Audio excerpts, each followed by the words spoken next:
Hi, I'm Reb Myron. I'm a minister through Pathways of Light, and I've been a Course in Miracles student for 44 years.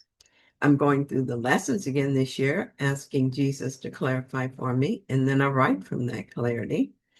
And that's what I'm sharing with you today. So let's get started. Looking at lesson 164 today. Now are we one with him who is our source? But this you surely want.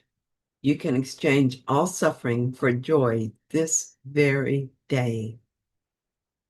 This sentence seems to sum up today's lesson. I can have the world we made with our wanting, or I can let that go and accept God's gifts to me. I can accept having the world of ego or the real world.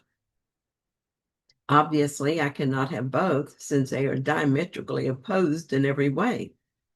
So in my practice of this, I have let the chatter of the ego slip into the background and placed my focus on the desire for God. Nothing to analyze, no words to utter, just resting in the desire to go home. I notice the mind is uncomfortable with this decision, and I don't fight it. I just gently shift my mind back to neutral. Nowhere to go, nowhere to be. I have relinquished control. Here I am, Father. I had read in a walk in the physical about the importance of our worldview. Christian Sundberg says this: as we play the game, certain thoughts, ideas, and beliefs tend to gain or lose momentum within the collective consciousness. That momentum is a powerful force. It's important to recognize, however, that the collective momentum always starts and ends with individual momentum. The individual is important. What you believe, your worldview, is important. One of the great forces that moves that process forward is expectation and belief. Christian Sundberg, A Walk in the Physical. I recognize the importance immediately. Our minds are joined. What is thought by one is shared within that one mind with all. We automatically communicate with the many millions of others. Those millions that we think are separate from us. What is thought by one mind is shared within the sonship. We seem to be many millions of separate people, yet we remain joined in one mind. That is why I want to be sure that the worldview I'm contributing is grounded in love.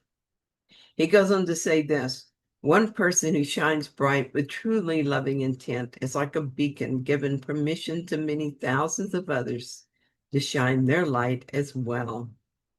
Dear God, I want to be that beacon of light. Jesus says it like this: brother, this day is sacred to the world. Your vision, given you from far beyond all things within the world, looks back on them in a new light. And what you see becomes the healing and salvation of the world. And all I need to do to be a beacon of light, to be a savior of the world, is to accept it for myself. I choose this over anything else I ever thought I wanted from the world. Sitting here today with this desire burning brightly in my heart teaches me so deeply. I can't find words adequate to share the experience.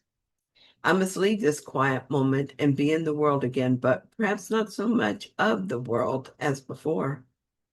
It is my great desire to spend the rest of my time in this dream, making my worldview one of unity, love, compassion, peace, and joy.